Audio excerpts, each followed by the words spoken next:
We'll think, is it going?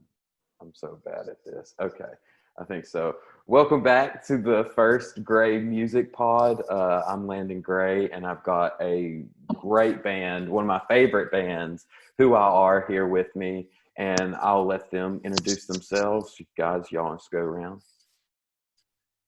Sure. So my name is Aaron. I'm from Syracuse, New York. Been down in the Raleigh area for a little over 3 years, maybe a little bit more than that. I play guitar with WhoIAre. Yeah, go on. That's what I got. Very humble. Creed. How you doing? This is Creed Naguala, born in Harlem, New York, raised in Wilmington, North Carolina, man, and now a resident of Raleigh. And I pop bass strings for WhoIAre. And I'm Naguala. Yeah. Both these boys are also vocalists, and I'm a vocalist myself. I'm Katie Elise, and but together they write songs, we make the magic happen all together. Very much a team effort. That's awesome. Where are you from again, Katie? And also, I just want to also shout out Remedy Kincaid, who's also playing with us on keys. He's from the Zebulon area, so he's been with us for the last 3 months. So I'd like to give him a shout out as well. We can talk about the drummers later on. The drummer is going to be a whole nother podcast episode. WhoIAre Drummer Special Edition. That'll be the title of the episode. We can talk about the drummers later. We can talk about the drummers later. Oh, bless. We could, though, for sure. But I was born in North Carolina, but lived in Indiana for most of my life, and then moved to Raleigh about 2 years ago when I met these guys. So. That's awesome. Well, I appreciate y'all fitting me in. I know y'all have been just jam-packed, keeping the roads hot, and I think you have practice today too, right? At some point. Yeah. And that's awesome, guys. And I'm just so glad that after, we're living in the apocalypse, that y'all are still just grinding it out, every day. And it's a really I think probably for whoever knows you guys, knows your music or personally, that y'all are just y'all have been a huge inspiration to me, and so I think stop it. The sapiness, but okay, all right, well, but it's true. Y'all are a great band. Y'all have such a phenomenal sound, I think, and I wrote in the review that I did for the Triangle Music Collective when Mukus first came out. And y'all want to, just kind of plug the album here of, what I'm talking about, The Adventures of Mukus Mahoney, and it's wherever you can get your tunes, and be sure really to check it out. And I wrote in my review that, it's sounds that are almost meant to be played in stadiums and arenas. It's that hard to get song is, I think I was trying to narrow down my favorite on the album, and I was like, I can't do it because in Cigarette Jones they sing about loving kittens, and that's amazing and great. And then you have Lady Blue, which is just mind-blowing type of sound, and then Hard to Get I think is my favorite. But then you have the Sunlight Gunfight, and I want to jump into all these songs, but it's just the range of sounds that you guys use in such a cohesive way is very impressive to tell a story.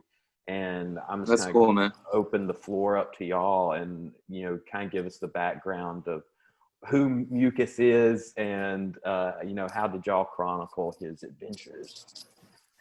Cool. Yeah. It really is an adventure. Yeah, man, I'll start out first. So the actual thought of Mukus Mahoney started, I guess because you got to shout out Cigarette Jones. Mukus Mahoney is Cigarette Jones' best friend. Can you tell us who Cigarette Jones is? Well, Cigarette Jones is our Careful. He might get upset. Yeah, and if I get talking too much, telling his business, he'll get upset. But he's basically our promoter, and you can't really show it to any of our gigs because he has warrants throughout multiple counties in the state. But good man, and his best friend is Mukus Mahoney. And so we decided to write basically the album about him and focus the album, around him, so to speak. It's definitely got influences from a little bit of all of us in there. It was Aaron's decision to make that album a concept album. So it's basically about Mukus' love life, the beginning half. The second half would be more about Cigarette Jones' love life. But all in all, like he was honestly the mastermind behind making the cohesiveness of the album work out. It's all like on the way. So before, like honestly, I didn't know much about it, so I just figured like we just dump a bunch of random songs on the CD and call it an album. You know what I'm saying? But Yeah, we went a little deeper with that, and so that whole album is just basically a journey. It was fun to make. It was dope to make. Aaron, how'd you come up with that idea? I mean, I'm sure you were aware of the two characters and stuff. I mean, but how did you come up with the concept? So we like and I think Krish can kind of like go along with this. It was literally, we started, I think, recording in October and we finished in January, the end of January. So it was really from the beginning of that, probably up into December, that we were throwing around the order, what we wanted to do. We ended up recording 3 or 4 more songs on top of that we cut. So it was about figuring out which songs would fit each part of the album and kind of go from that. But the whole thing was kind of based off them sitting at a chess table and playing a game of chess, and it's almost like a conversation. Well, and I think B was kind of alluding to this, but it's each character's outlook on love, where a song like Hard to Get is a little bit more sensitive. So that like that first half of the album is kind of telling Mukus's version of that love. The second half of the album is telling Cigarette's version of love. So we wanted to kind of play it off that, and this was all taking place throughout this chess game that they're playing in a park. And it's so interesting. And I mean, it's wild, usually, and not to throw off on like any like of the small bands, and I'm putting myself in that category, that like you can real listen. Quick though, Lando. Yeah. Lando, real quick. Hold that thought. Okay. Like we've been playing along with you for like a year or so. Yeah. And if this pandemic wasn't happening right now, we would be playing like I shows. know. Over the last year and a half, I think you put out 45 songs. It's something insane. Like that's like 2 albums, an EP. Yeah, and so something. like Yeah. set yourself in that, dude. You're extremely productive. Well, awesome. I guess, and thank y'all so much. But yeah, and like that's one of the thoughts that goes through my head daily. It's like, man, if this shit hadn't have happened, like I would probably have a gig lined up with WhoIAre. And God knows somewhere, and like 100%. It'd be so much. It always is so much fun to play with you guys, but it's just like what you're talking about with the concept of the album, of just sitting there at the park playing chess. You listen to the album and you immediately get that, whether you just if you heard Aaron say that beforehand or not. I mean, it's just nice. Like when it just starts out, and I think like the little skits in there, is so fascinating to me, because you don't really get that off of really any kind of album, unless it's like kind of, I immediately think of like Eminem or something like that, that little skits in there. But to hear it on like a rock album is just so cool, and such a and I mean, it's almost like you need those in those little breather moments, because y'all rocked it. Like each track is just turn it to a 10, and like even if it starts out at like a 5, it's going to end up at a 10 or like somewhere, And that's awesome, man. It's just a great piece from start to finish, really, and just like. I wrote some notes on like some of these songs, like like I mentioned, probably my favorite would be Hard to Get, and I know that it's like through the eyes of Mukus or Cigarette Jones, but one of y'all, all of y'all wrote this song, and I would kind of wanted to know the backstory of it, the inspiration, and if it's like one specific person, because I have songs where if somebody asks me, it's like, who's that about? Like, I immediately know who it's about. But I don't know who. I don't know if I would say it, so I'm going to put y'all on the spot. And I will say, let me say something real quick though. This song is one of my favorites as well, and when I heard it, I was like definitely crying. Like, it makes me cry for sure. It's beautiful, and I love the story behind it, which Aaron can definitely give you more about that. So I've oh yeah, this is like on the spot, huh? Personal. This We're is getting Hardball personal with Landon Gray. Yeah, I'm not one to talk personally a lot, especially on stuff, but the song's about my girlfriend, Sarah Stone. Who I met when I first came down to Raleigh, and the beautiful thing about like the song in particular, from my standpoint, is I think we got in a fight, and I was like, we get in these fights every once in a while. It would be like 2 days we don't talk, So I wrote it to kind of show to her exactly what I thought of her, Yeah. So, and the phrase itself, the chorus, classy, sophisticated, and hard to get. Yeah. It's something that like she would say about herself as like a joke. So when I wrote it, I used that as the chorus, if you want to say, or the pre-chorus to the chorus. What's her reaction to the song, Aaron? Yeah, it's funny because she doesn't she's not one to say, like, especially if it's personal, like me writing about her. She always says she says the guitar is beautiful. And I'm like, which I mean, it is. It is so beautiful. I think it weirds her out more than it weirds me out talking about it right now. But and I'm gonna give it to these guys too, because the first time that we actually performed that, Creed and I performed it with Bo back in August when we were playing with Bo at the end of the summer. But the first time we performed it as a band really was in October, and then we recorded it in November or somewhere around that time. And the beautiful thing about it, and even when we recorded it in that October at the show, it was at the Outpost, the show you opened for us. Nice. That was an awesome time. That was one of the best times. I love that place. I love that venue. Yeah. I love that place. Shout out to Outpost downtown. Yeah. When I first played it the first time, it was so awkward because there was no one there. They're all on the outside of the walls. Mm-hmm. But that second time, it felt like you can lose yourself in that room, Yeah. Those murals and stuff. It's awesome. Yeah. So when we played it, Katie, she doesn't sing on it when she first hears it, right? So she goes off into another room in Outpost and listens to it as we're playing it. Sure. And then she's, oh, that was nice. And then we didn't talk about it or practice it until the day we recorded it.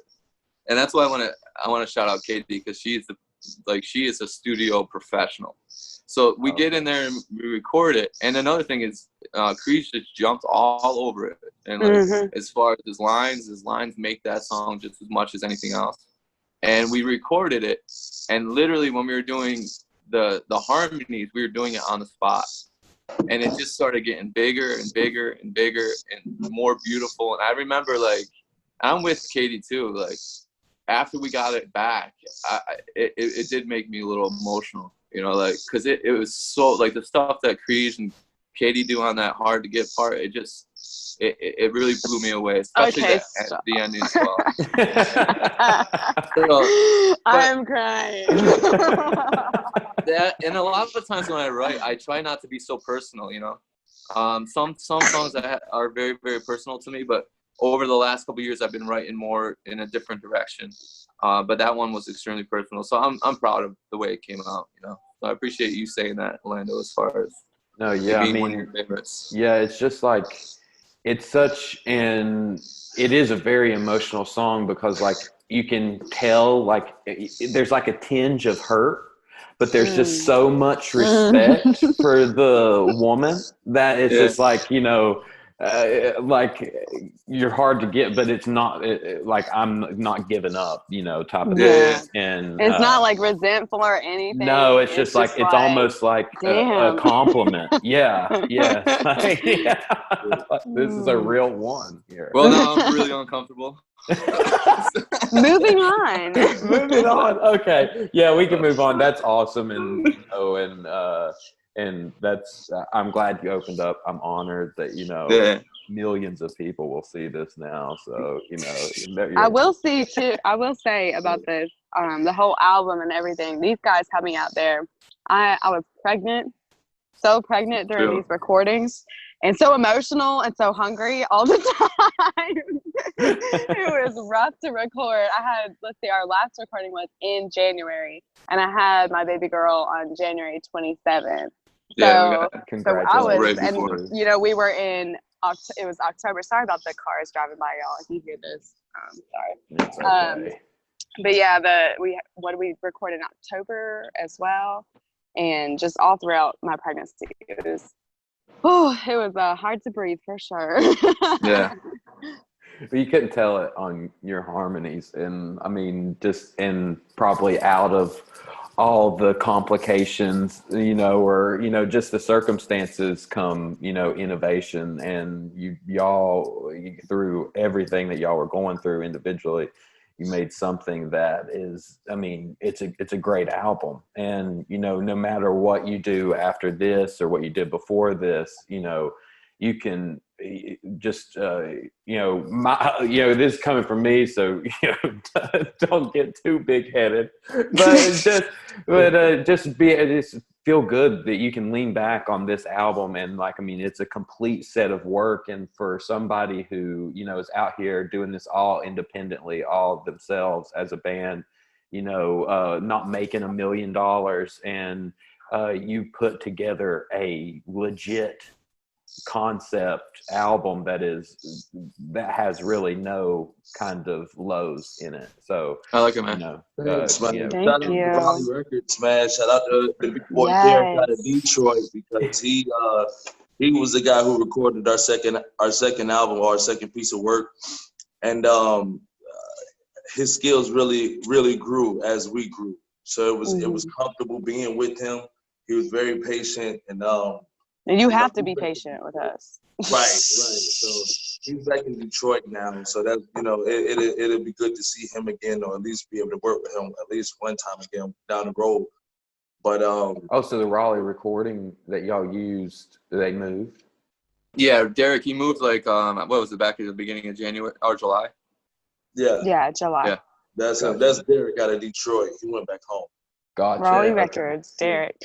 But that guy, he was the first one that recorded us back on our original demo too. We worked with him really over those 2.5 years or 2 years, and he had a lot of suggestions for that ended up being something that enhanced it as well. So a lot of the credit goes to him for what he did on that album as well. It's I mean, it's such a blessing to be able to find an engineer they get to the step of like, you're going to record something in a studio or a studio setting, and then to have an engineer who you trust is just as big and as important as the equipment that you're using. Man, if you will. I mean, sixth man, like in a basketball term, he's the sixth man. He's the guy like off the bench, like handling business. He's the guy you need to help finish the game. So. It always comes back to basketball. Always comes back to sports.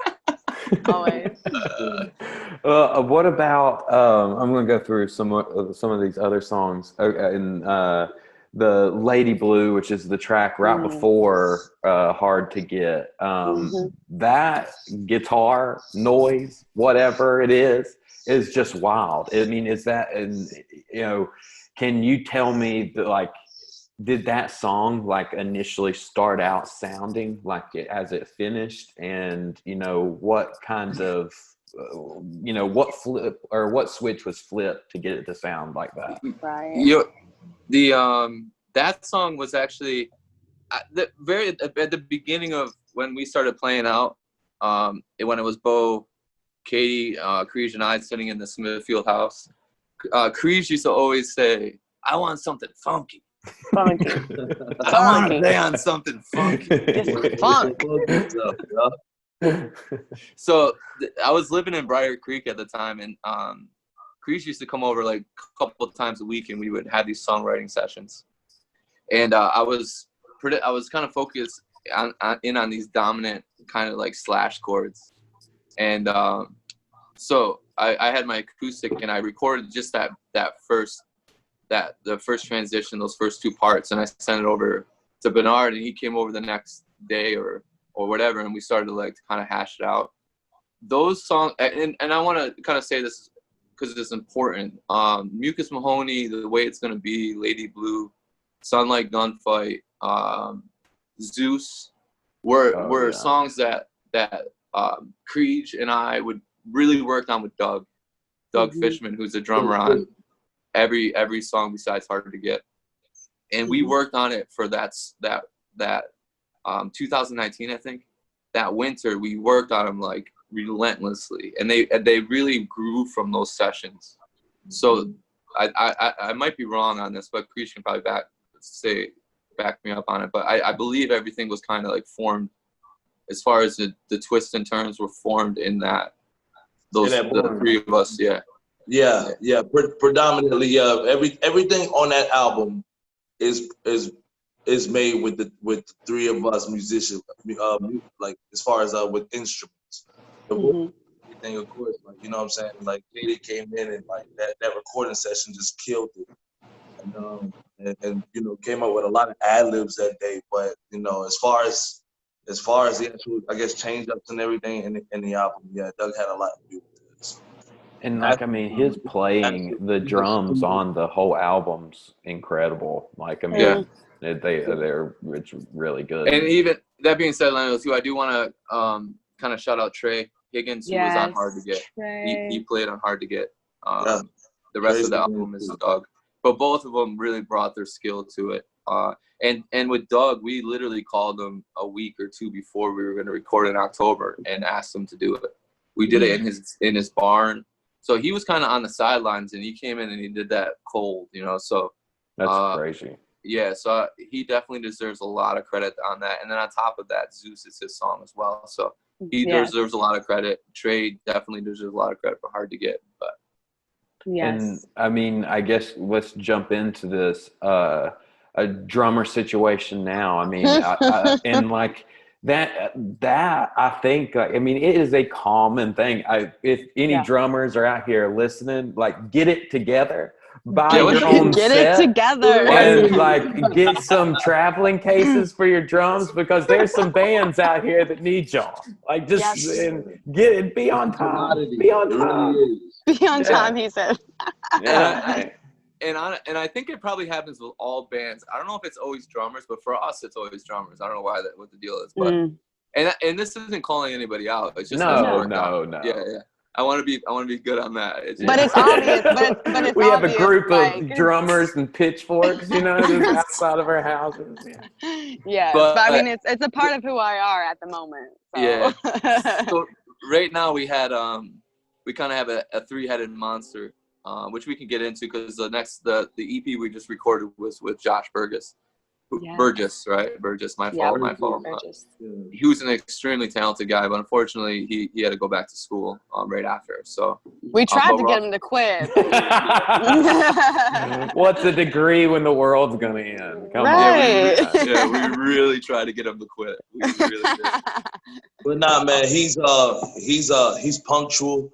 We you know what I'm saying, basically been jamming with that young man since he was a lad. So it was good to be able to see him by the middle of the summer, see what type of drummer he's become in just a year. It's pretty amazing. So I look forward to working with him and seeing him sometime soon again, and seeing where he's grown from there also. But actually witnessing his progress in the past year it's been really phenomenal. So Josh Burgess. That's awesome. And and then just to give credit too, we also have Fleming, who's a really talented guy out of the area here, and also Jeff Hines. and the two of them have been playing with us as well. So all three of those guys bring their own little attributes and characteristics that kind of change the music and had it make it going off in a different direction. So we luckily we have people now that are really kind of into it. It was been rough at the beginning because we would always have a gig on Saturday and have to find a drummer on Tuesday. You know, like, so yeah, yeah. So it's been that's been rough, but luckily we have amazing talent around us now, and have the ability to use that talent, you know. I guess I'll just have to learn to play the drums then. Yeah, that too. But honestly, with the two guys that we have also, like, what I love about them is that, you know, and Aaron called it the three-headed monster. I think that's perfect. Because everybody understands, like, everybody like wants to. They just want to play, man. And want to sound good. They want to help out. So it's like nobody's taking nothing personal, and they're all very patient, and they all work very hard. And so, like, they really it's dope to have. I call it rich man's problems, because before we were saying, oh my God, we got 5 gigs and no drummer, and now it's like, okay, like we have like 3 drummers, 3 very strong guys. Now it's like we have no gigs and 3 drummers. It's true. But and I just think, like how we were talking about before, you know, there's this kind of idea that once you record a song, that recording of that song is the standard of how that song should sound, and how completely ridiculous that is from an artist standpoint. Like, you know, you can play. I never play the same song the same way twice, and I had somebody ask me the other day. They're like, because you know, when I put out my music, it's Lennon Gray and the Lucky Strikes, and they're like, well, how did you convince a group of people to put your name in front of everybody else, you know? And I was like, well, I kind of do it all, you know, Paul McCartney and the Wings type of thing. I was like, no, just kidding. It's just the fact that, like, the idea that it has to be, you know, just these set players in a band, right, and nobody else is allowed in it, and this is kind of absurd. And, like, you know, like with the Lucky Strikes, it allows me to have, you know, whoever is in my orbit can jump on the track, and it doesn't change a thing, you know, as long as it sounds good. And I think, you know, it's nice to know that, like, I'm not alone in that thinking, that, you know, because, like, you can write a song and it's and, like, to Creed's point, it's no offense to the other two, but if you hear it a particular way that one of them can play it, then, you know, play it, and for the sake of the music. That's all it is. We absolutely agree with that, in terms of, like, our vision and goals and dreams for WhoIAre is always to be expanding and growing. And, you know, we had looked for some keys, calling out Remedy again. We had looked for some keys a while ago, you know, and then we finally got the keys. So that added to the sound, and we're always, it's having that growth mindset. You can have a fixed mindset or a growth mindset. Eventually, you know, we all want to learn. Well, I'm not sure if we all, but I know, like, I would love to learn other instruments or do other parts in the band as well. I want to do some cowbell. I really do. I want to get a cowbell set up there. But I know B's talked about playing other instruments as well. And like you said, it's just giving the band and giving our sound the ability to grow and expand, and to be different, because that's who I are, baby. I always think of, there's a movie, it's called Love and Mercy. I don't know if y'all have seen it. It's about Brian Wilson and John Cusack movie. And, I think I did see it. It's a great movie if anybody is, like, loves music, loves the Beach Boys, loves good movies. And there's a point in the movie, you know, that when Brian was kind of ostracized from his brothers and family, you know, and for just being a little, you know, kooky, being Brian Wilson, you know, and he says, you know, I can't write any more songs about some endless summer and surfing anymore. Like, I don't want to do that. Like, you know, and, you know, from that, just that mindset, you get, you know, good vibrations, you get, you know, God only knows, and, you know, all these beautiful things. And like Kate said, if you allow this thing that you've created to breathe and kind of walk on its own, then, you know, it's there's no telling what can come of it. Yeah. And, you know, it's kind You of know, out of your hands a little bit. And with that, shout that's out to the my hardest band way to do it, though. Sorry, go ahead. It's the hardest way to do it. It's not easy, you know. And it just leaves a lot of room for, like, kind of like doubting yourself a little bit until it becomes that idea that you saw, you know. But the easier way would be to play it the same way every time.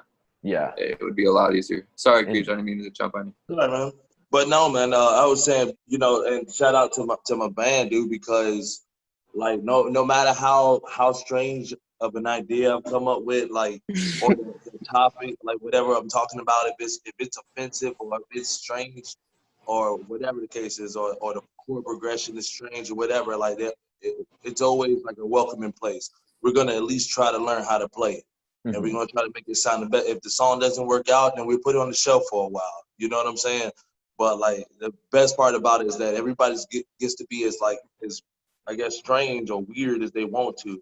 Bring it to the table, and then we're gonna try to build on it. So it's pretty dope because a lot of stuff it's amazing. Like I remember y'all saying earlier today, you can get emotional about it because sometimes you hear something in your head when you sleep, and like, oh, and you wake up in your dream, like, okay, I'm about to play this little bass line. So then I don't know my chord progression, so I'm sitting here singing chords to Aaron, like, hey, yeah, play this, play that, play that, you know? Yeah. And then like telling Katie, hey, I want you to please sing this and this and that. And eventually it's the noise that I heard when I was drinking. Eventually. But I mean, isn't that so amazing to be so, I mean, connected and, you know, to somebody, and that, you know, you can literally hum out a dream and then make it come to life. And that's it. And honestly, when like Sunlight Gunfight is an example of that, because that might be one of our oldest songs. Oh, really? But we just never. It took a long time to learn, and it took a long time for it to become natural. And that's really what took those 2 years. We were working on that at the beginning, but it's just like when we first got together, Creech played it, and I'm like, yeah, man, that's cool, dude. That's cool. That's cool. And then a year later, oh, that's really cool. Let's do it. You know? We really had to go through some of the things that we've been through for our songs to become what they are. Like some of the songs that we started with, like Sunlight Gunfight, we had to go through some hurt, some pain, some dark times for it to get that dark sound. Like, and it's it's cool. That was like one of the ones that I highlighted that when I listened back today that really stuck out to me was the Sunlight Gunfight. And just that, like, I mean, that's one of the ones like that. To me, you have this kind of reggae kind of undertones there, especially with like the bass lines. And Creech, your bass line on like, especially in like the middle of that song, is just nuts. And going into the outro, and it's like, you know, this you know, weird blend of like real, like, you know, classic rock and reggae kind of thing. But I mean, but one of the lines, I kind of want to jump into this one. You say happy hunting, like happy hunting day, or, you know, and like, can we just get like a little bit of a background on that Sunlight Gunfight song? So I'm excited about this because I really want to make a music video about this and actually expose what's going on.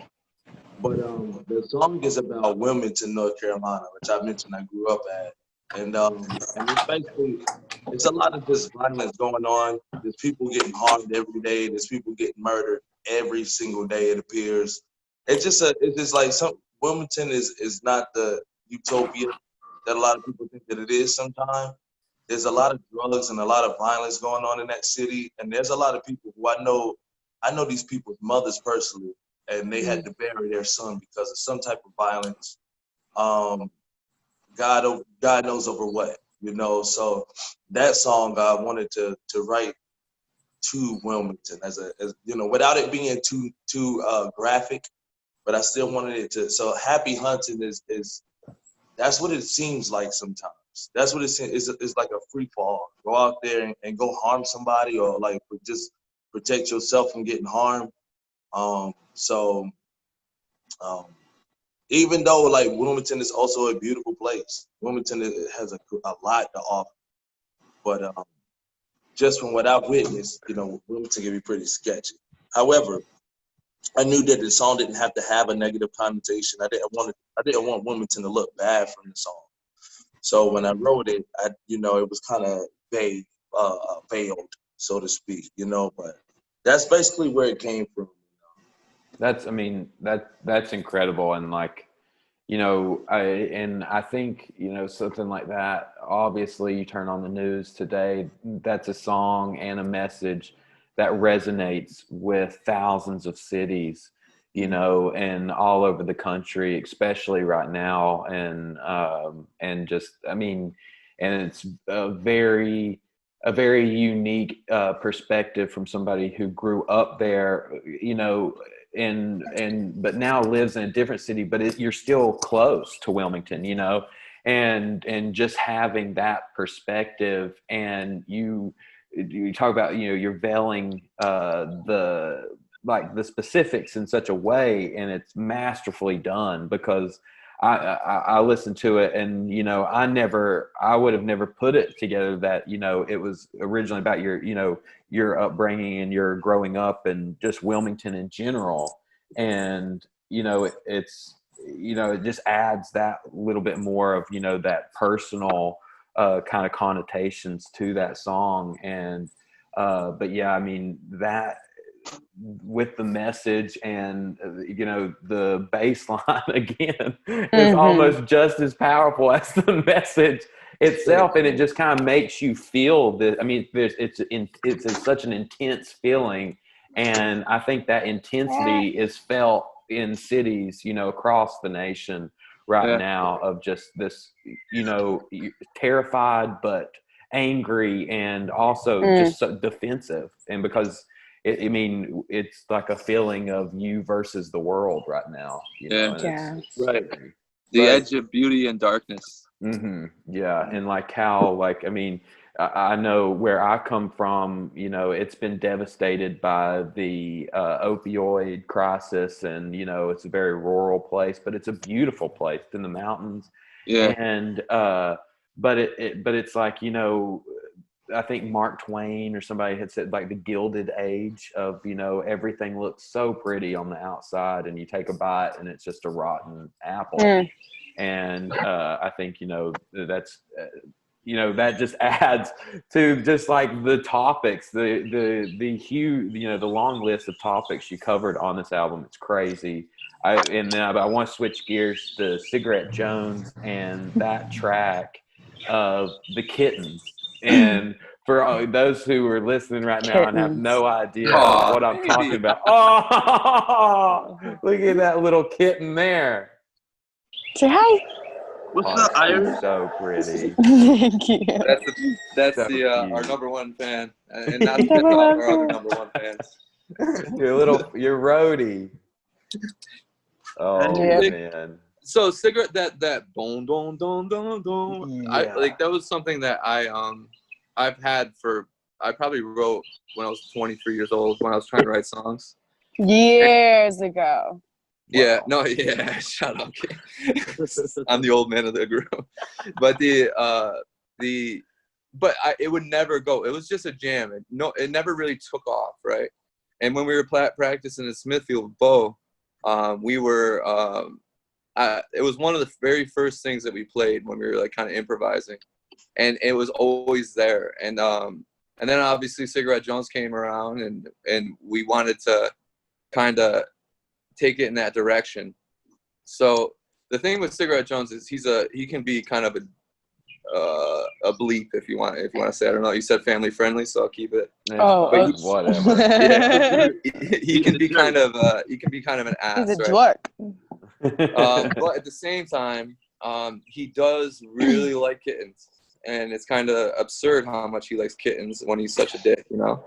But so it's that part, and this song would not have happened if it wasn't for Creech.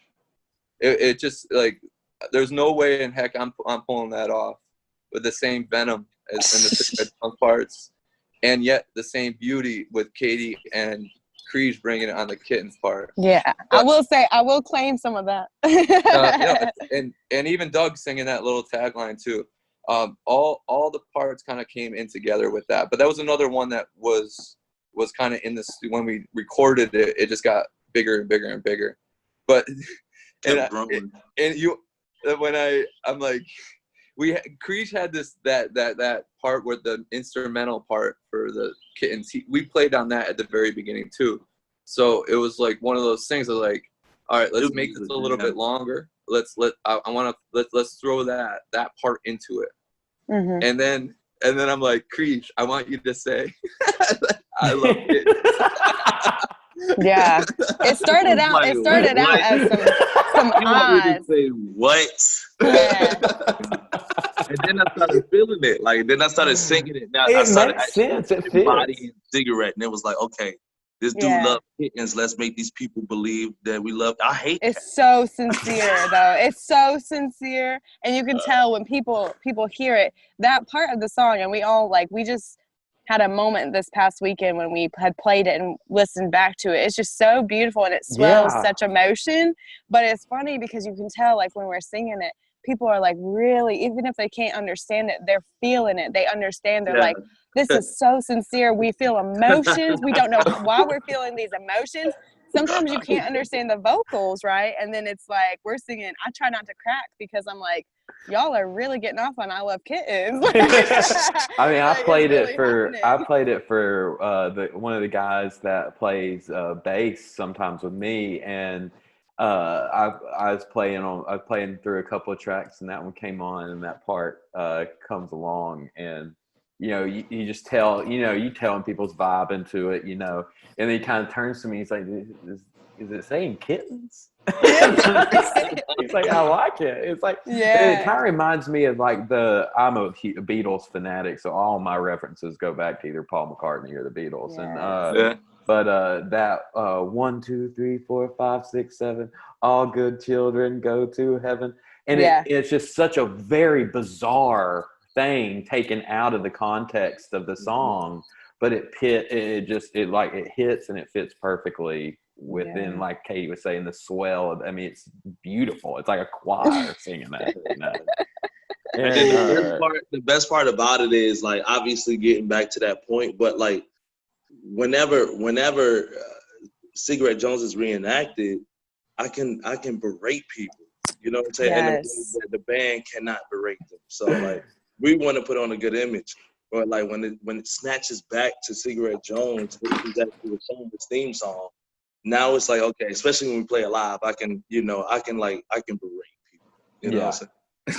You think you could get Cigarette Jones on the phone real fast for us?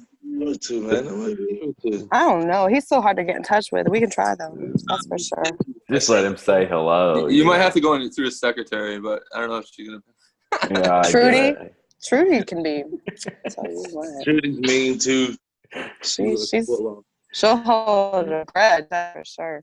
And I kind of I'll let y'all get back to your lives. I know y'all got to get ready and go to practice and all that good stuff and keep on working. But I just really kind of want to touch on y'all's adventures in Asheville, recent adventures, and just the kind of the logistics of what you went down there for, what you did, how you did it. Just if I was a police detective, you just tell me everything you did in Asheville. No, I'm just getting deep on the police. That's stupid. But just tell us. That? Yeah. Okay. Yeah. So first we gassed up the car. No, go ahead. Gassed up car. Okay. Yeah. No. So we were talking about it earlier. When you did your open mic with Dwarf Star, right? Yeah. It was coming. We really wanted to make a positive of this period that we have.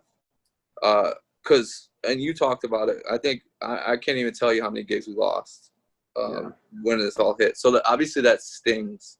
And there was a certain time that we were practicing 2 times a week, and it was just like for a month and a half, just practice, and it can kind of get deflating because like you're like, why the hell are we going so hard right now? Mm-hmm.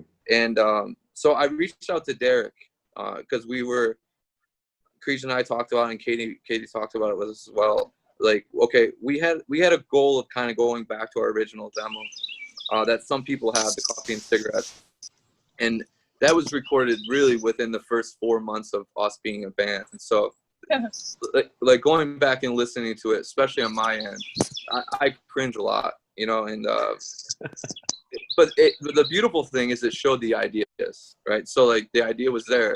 We just wanted to go back and make sure those ideas are concrete. So when people go back and listen to them, because there were some really good songs in there, some are our best, and we just want to make sure that they lived up to that potential.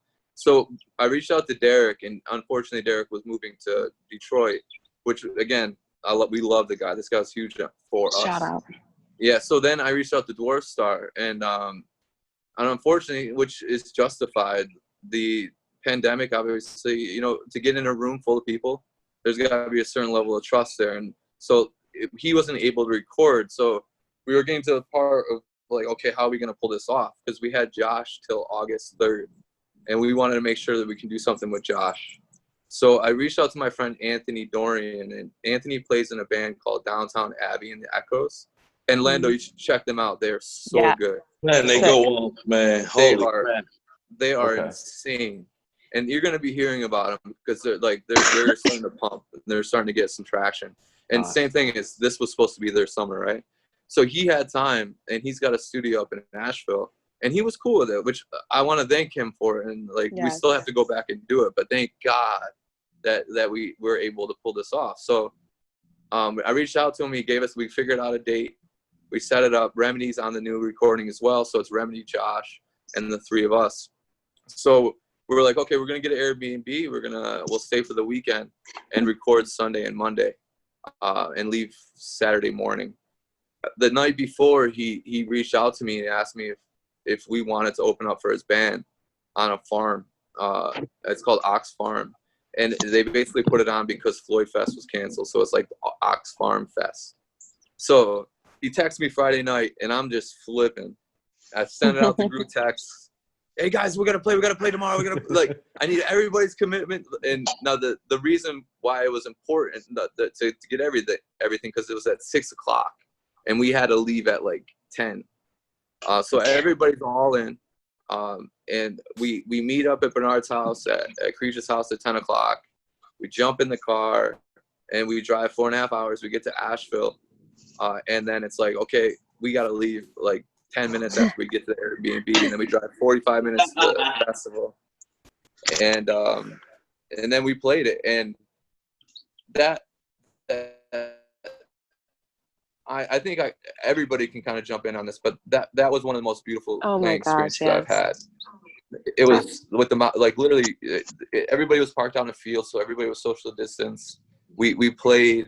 You're looking at the mountains. Like we can send you some pictures, Lando. You can plug them in. Please. It's beautiful. Yeah, that would be amazing. And then they played, or some footage. and they just crushed it. And then after that, and this is another thing about Asheville that I was really like pumped about, is that how like there is a community there, right? Everybody that was in the Downtown Abbey, and these guys are professional, right? Like they're really, really tight. They all came up to us and were talking about how much they liked everything and all that. And like we're little in my mind. Right? Like so, like them coming over and saying that and how open they were.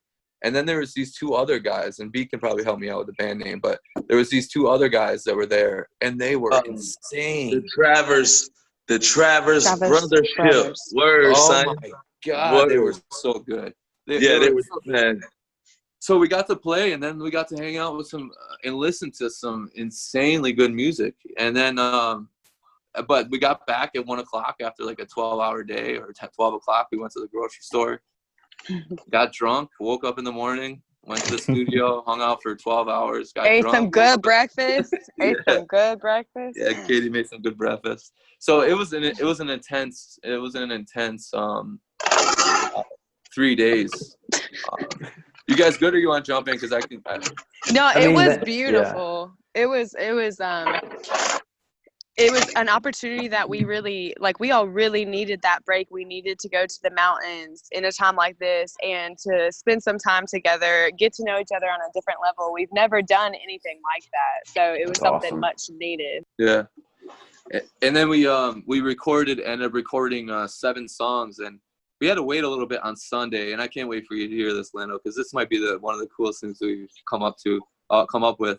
So we ended up recording Shaniqua, Sextile, Beautiful Distraction, Head Off the Floor, Man on the Run, and Born Royal over again. But In Tiny since we had Spaces. downtime, in Tiny Spaces, since we had some downtime, Remedy kicks up this lick, and we end up just coming and making a song within. You go like this. literally- You go like this, Lando. I swear Yeah, you go like I'm this. going to send it to you after, Lando, just so you can hear it. I can't wait to I hear don't- this. I don't want to tell. I'm not going to say anything else so anybody else hears it, because like I don't want to blow it, you know. But Yeah. we just man. riffed on it for like riffing on it, meaning like when we riff on something, a lot of times it's not musical. We'll be standing around and just like Jamming them. going on and on and on and on about stories and making this thing bigger and bigger and bigger and bigger. And then we ended up recording it, and with Josh, credit Josh and Remedy really kind of came up with the track. And they sat in practice while we was outside, like having cigarettes. Like, we sat inside and practiced the riff. We went back and we watched the video, because we're making a documentary of the weekend. So that's so cool. It's gonna come out probably a week before the album, or the EP, I should say, which is around October. But the every time that we play, it's always Creech and I just like, and Katie gets on us about this. Like when we play live, sometimes Creech and I will check out after the song for like 45 seconds. Oh my Because gosh. like my brain, and Katie's like, we gotta go. I can't even. I have to keep these guys going. I was up there, especially at our gig. I'm just like talking. Yeah. But Josh and Remedy never stop. They're always playing. Yes. You know, That's so awesome. like this is part of the reason why they ended up coming. But I'm gonna send it to you because That's great. So, but Good stuff coming. Anthony really kind of opened our eyes up to recording styles that we haven't tried before, and that being said, it really kind of pushed us on this. So this next EP, it's gonna be beautiful, and I think that it'll probably get more people into us, and then ultimately they'll fall back on Mukus, and it'll take them, because it's different than Mukus. It's back to our original style in a way. You know? Yeah, it's definitely our staple songs. It's a lot of defining who I are. Where we came from, our sound, but this is just kind of the next step up from it. Yeah. And it's still like even like something like Born Royal, Aaron and Katie with that upbeat, like even still those songs are still changing. So it's really awesome to be able to like see the genesis of it, because I know in maybe, I don't know, another 5 years, all of the songs might be different again.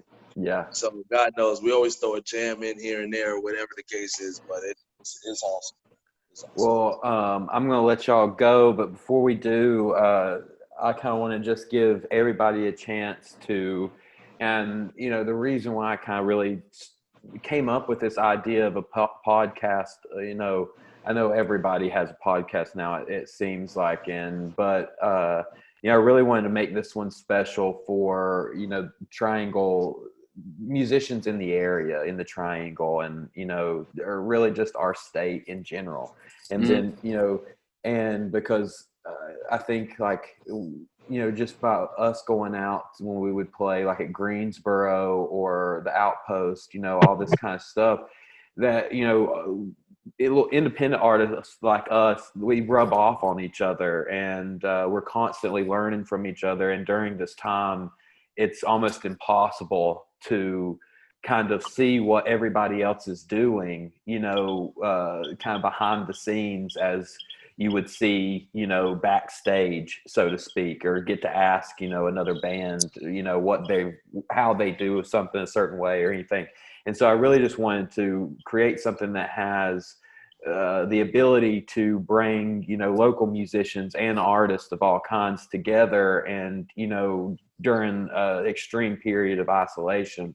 And I just kind of want to leave it to you guys individually to just, if you have something kind of weighing on your heartstrings, or, a little tidbit of wisdom, you want to bestow on me and, the masses, of just kind of your mentality of, y'all have not stopped. The shows, have decreased obviously, but you guys have just bulldozed forward, and, kind of just maybe just kind of give a little bit of inspiration to the artists that, are still kind of recording in their bedrooms, and, all that kind of stuff right now. Yeah. Want to go for it, Katie? Huh? See, this is Go what for he it, does. yeah. He says, "Go for it, Katie," when he doesn't know what to say. Go for it. Go for it, Creesh. You got this. All right, so I just want to say, like, for anybody who is a solo artist, like you do your thing, and then you also have a band. I know I've been seeing a young lady named Sydney Irvin on the internet on our Instagram line. There's quite a few people, obviously. I can't remember all. Anybody who's doing independent work, if you got that type of motor on you to keep going through this time, I can't commend you enough. I think that's really badass. If you out there and you are solo and you pushing your own material and you keeping it going, that's badass. As far as I'm concerned, like, sometimes I don't have the motivation all the time. So thankfully, I've been blessed to be able to have a team to motivate me to keep it going. So whenever I'm sluggish or I'm slowing down, my teammates Katie or Aaron might kick me in the ass. And if either one of them are doing it, then I'll return the favor. So. But it's just awesome and Remedy too. Like Remedy's a breath of fresh air, and obviously all the new drummers. But if you are doing a team thing, it's important to surround yourself with the actual team, because I couldn't see myself playing with nobody else other than the band I have now, and I think it's really awesome. But just keep going forward with that, man. Get a strong base. That's it. Get a strong foundation, and everything will build from there. He says, "Get a awesome. strong bass." This bassist over here, get a strong bass. Good luck following that, guys. Hey, you want to say Aaron. something, Katie? Yeah. I mean, really, in terms of what they were saying, or what B was saying, it's really, we've taken this opportunity. It is hard times, but just being real with each other and being able to lean on each other as bandmates and push through it in terms of just falling back to the music always. Like, it's given all of us hope, and being able to connect in different ways, finding new ways, like with streaming or podcasts, but just keeping that going. I know on some social media, like, it's been like live at home or quarantine karaoke. Those have opened up platforms for us to connect with other musicians throughout, or the backyard. What was that? Backyard Yeah, down sessions. in Florida. Yeah, so just places we would have never been able to go, and bringing it into people's houses even more so, like, than our albums, but also with the live streaming. So just being creative, always being creative and open. Like I said earlier, the growth mindset, being able to make it work, even though we don't have anything sometimes, just saying, we're going to make it work, because it's worth it. So living that dream. It's been real. It's been awesome. Yeah, that's great. And I kind of like, just to kind of, and I'm with these guys on everything. Like, our band in itself has not been easy. So this whole pandemic is just another thing that we're dealing with. So thank God we were able to kind of pull through a lot of the stuff at the beginning to make us strong enough to be able to weather this. I mean, the other thing is, like, when you're doing something that you love, you just got to do it for love, and you really, you're gonna deal with ups and downs, and it's just like a microcosm of life, but you're gonna deal with it. You're gonna have to deal with it at some point. So, like, if you have a love for something, or if you get even relief and it's an outlet, you have to hold on to it. Because in a lot of ways, even with this pandemic or no pandemic, it's a way to keep yourself sane, So just don't give up on the things that you find important, and strive and push for them. And at the end of the day, something good will happen. And that's the way we're taking it. At some point, things are going to get back to normal. And we want to be the best that we can be, because at that point, we got to be the best we can be. And it doesn't mean that we get less sleep now. It doesn't mean that we don't get to do the things that we want to do. Yeah, but also the opposite side of it, at the end of it, you're going to be able to do things you want to do. And more importantly, you said something too, Lando. And I want to give you Lando, we love you. Yes. Like, I love you yes. guys too. I love you guys. Like, I can't say enough about how constantly seeing you work. You work harder than like almost everybody that we see. You're constantly going, and you're a prime example of it. You do it because you love it. It's a relief for you. You know, it's a way for you to get out of the real world for a second. And that's why that's why it's so important, you know. But I lost my train of thought, but either way. Well, if you love it, keep doing it. I mean, all of what you guys said was just, you know, very beautiful and very inspiring and helpful. And, you know, Aaron, I think you kind of hit it on the head that, you know, you just, if you love it, you know, that's all that matters. You know, don't let, you know, outside factors dictate your love, you know, and what you have love for. And, you know, surround yourself with the best people possible, which clearly you guys have done. And, you know, I not only love you guys musically, I love you guys personally. You know, y'all are, you know, y'all are my friends, y'all are my buds, my We're pals. family. And so, you know, I wouldn't, my musical journey would be totally different without you guys in it. And so, and that being said, Lando, your musical journey will always be parallel, you know, like, you're on a, we're always going to be to connected. And so, I really like, appreciate from here on out, it'll be the same story. But you said something too about family. Like, family's also accepting people for their weaknesses, and that's something that I've had to learn how to become better at. But then again, we are a family, right? So you look at your brother, you look at your sister, you look at them with love, weaknesses and all. And I think that's why we're able to kind of keep doing what we're doing. But you're gonna hear big things from WhoIAre, and you're also gonna hear big things from Lando Gray. So. Lando. Thanks for having us on, man. Yeah, you're welcome. No cherry picking love. And yeah, I'm so excited to hear the whole thing in October. I can't wait to see the documentary. I can't wait to hear this hidden track that I'm about to get and see all your pictures. And I thank y'all so much. Thank you so much for doing this with me. And man. I appreciate it so much. And I'm sure I'll be talking to y'all soon now. Should we plug our Instagram? That's a good idea. Websites, you know, any of that. Yeah. So social we're really media, bad at that. social media at WhoIAre the band, WHOIARE the band. Instagram, Facebook, YouTube, it's all that. And then also we have we're up on Spotify. Just search WhoIAre, WHOIARE. All one word. Yeah, and you get Mukus up there too. Yeah, you have Mukus up there that you guys can all listen to. And then give us a follow, because those are the most important things. So if you dig it, please do follow it. It's free to follow. Free to follow. Yeah, we'll get you. You'll hear what's going on down the road in October. Yeah, and live shows too. Yeah, and trust me, when everything gets back to somewhat normal or better than what we came from, check these guys out live. If you're around in the Triangle, if you're in, you know, the state, look them up. Make sure, because you need to see them live, and you definitely need to just blast their albums in the car or wherever you go at all. Get ready to dance, y'all. Get ready to dance and get me something funky to play on. And but thank y'all so much. And if everybody could just wave goodbye. Yes, bye. Bye, guys.